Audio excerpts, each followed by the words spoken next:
My name is Sarah. I am 38 years old and today I have nothing. I sit on this cold park bench. My two children, Leo and Mia, are sleeping beside me. They are shivering in the night air. I take off my coat and cover them, but it is not enough. The wind is biting my skin. A month ago I had a warm home. I had a husband. I had a future. I never thought my life would end up like this. I look at my dirty hands. I look at the empty street. I ask myself, how did I get here?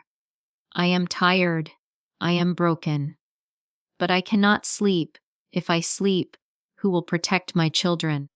Life was never easy for me. I grew up alone. My parents passed away when I was very young. I did not have brothers or sisters. I did not have grandparents. I was always the girl who sat alone at school. I always dreamed of a family, a real family. Then I met Mark. He was charming and handsome. He told me, "Sarah, I will take care of you. You will never be lonely again." I believed him. We got married. When Leo and Mia were born, I thought my life was finally perfect. I was a housewife. I cooked. I cleaned. And I loved them with all my heart. But people change. Over the last year, Mark became distant. He came home late. He smelled of strange perfume. He stopped looking at me. I tried to talk to him, but he only shouted. "You are boring, Sarah," he said. "I need more." Then came the worst day of my life. It was a Tuesday evening. It was snowing in New York. The air was freezing. Mark came home, but he was not alone. A young, beautiful woman was with him. He looked at me with cold eyes. "Pack your bags," he said. I froze. "What?" I whispered. "Pack your bags and get out," Mark said loudly. "I want a divorce. This house is hers now." I could not breathe. "Mark, please," I cried. "Where will we go? The children. It is snowing." He did not care. He threw our suitcases out the door. He pushed me out and slammed the door. Click. That was the sound of my life breaking. I stood on the sidewalk with Leo and Mia. My children were crying. "Papa, Papa," they called. But the lights in the house went out. We were alone. We had no family to help us, no friends to call. Just us against the cold city. We walked to the bus station. I counted the money in my pocket. I had some savings, but not much. Mark had control of all the bank accounts. "Mama, I am hungry," Leo said softly. "Mama, I am cold," Mia whispered. I hugged them tight. "Do not worry," I lied. "Everything will be okay." I needed a place to stay immediately. I found a cheap room on an online list. The landlord asked for 500 cash up front. I was desperate. I gave him my last savings. He gave me a key, but when we went to the address, the key did not fit. The door was locked. I knocked and knocked. A stranger opened the door. "Who are you?" he asked. "I rented this room," I said, showing him the paper. The man shook his head. "Lady, you have been scammed. That happens a lot here. Go away." My heart stopped. The money was gone. My savings were gone. I had been foolish. I fell to my knees on the dirty pavement. I wanted to scream, but I had no voice left. We spent that night in a 24-hour fast food restaurant. The manager was kind. He let us stay until morning. The next day, reality hit me hard. No money, no home, no food. But I am a mother. I cannot quit. I found a job as a night cleaner in a large office building. The pay was very low, but I had no choice. Every night, I left Leo and Mia at a cheap motel room that I paid for day by day. I went to work. I scrubbed floors for 12 hours. I cleaned toilets. I took out heavy trash bags. My hands became red and cracked. My back ached constantly. I was so hungry. I bought bread for the children, but I only drank water. Mama, eat with us, Mia said, holding out a piece of bread. I smiled weakly. I am not hungry, baby. I ate at work. It was a lie. My stomach hurt from hunger.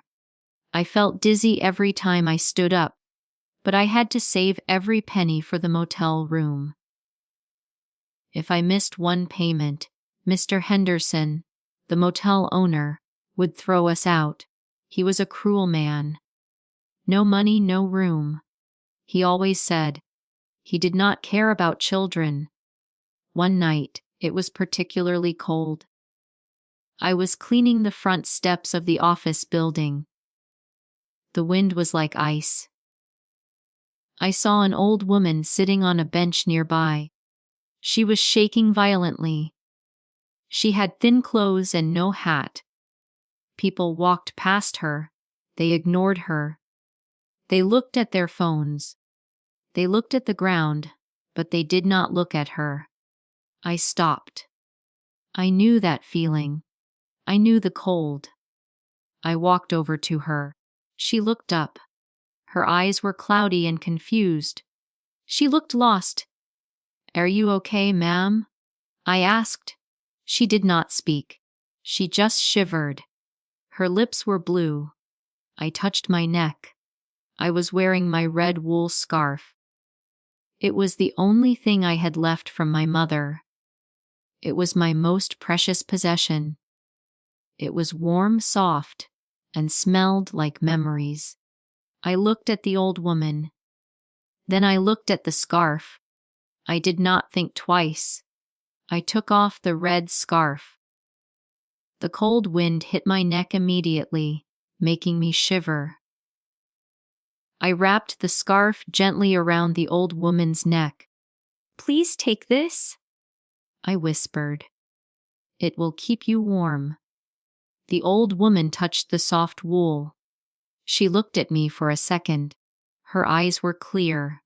She smiled a small, trembling smile. "Thank you," she whispered. I smiled back. "Stay safe." I went back to work. I was freezing, but my heart felt a little warmer. I did not know that this moment would change everything. 2 weeks passed. Life became harder. Mr. Henderson raised the rent of the motel room.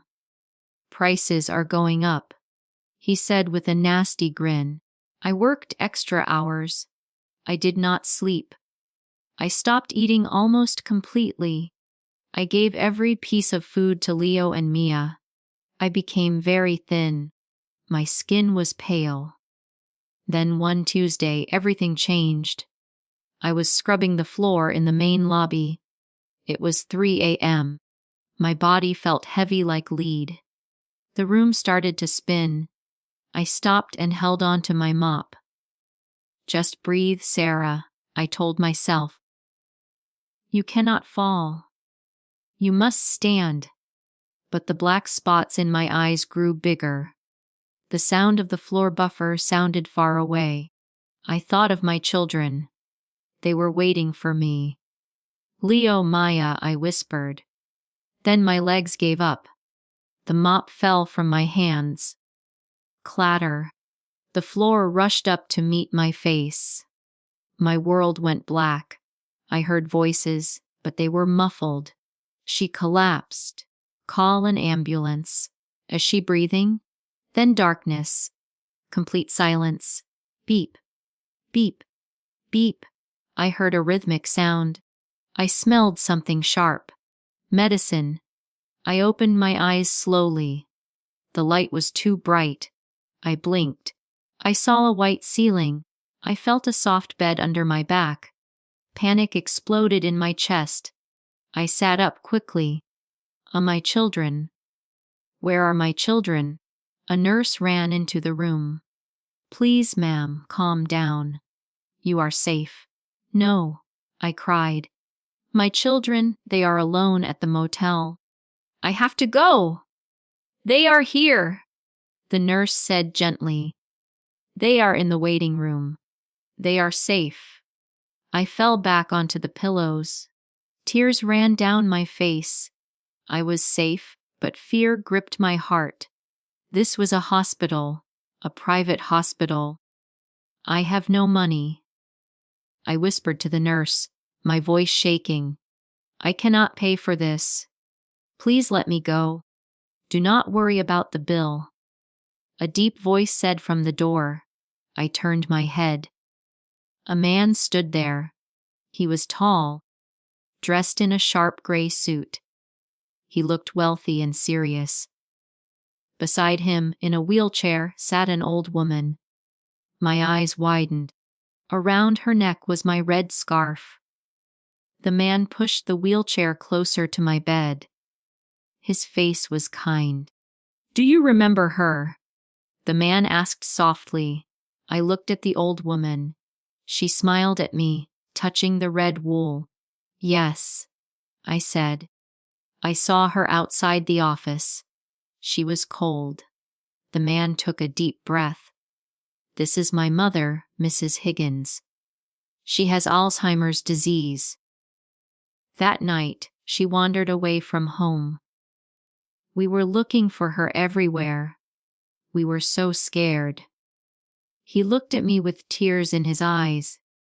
The doctor said she could have frozen to death that night. But she didn't, because someone gave her a warm scarf. He pointed to the red scarf. When we found her, she kept touching this scarf. She told us a kind angel gave it to her. We checked the security cameras of the office building. We saw you. I covered my mouth with my hand. I started to cry. I didn't want her to be cold. You saved her life, the man said firmly. My name is James, and I owe you everything. But I have nothing, I confessed, wiping my tears. My husband threw us out.